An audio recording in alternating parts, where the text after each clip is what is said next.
called Arabic for Kids. Our first lesson will be Haza. Haza Baytun. This is a house. Haza Baytun. This is a house.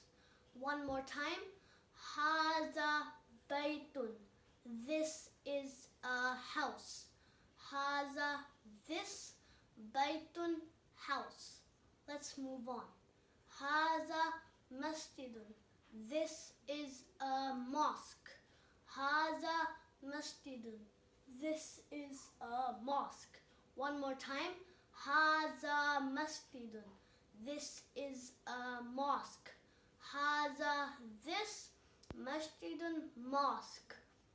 Let's move on. Haza babun. This is a door. Haza babun. This is a door. One more time. Haza babun. This is a door. Haza, this, babun, door. Allah Hafiz.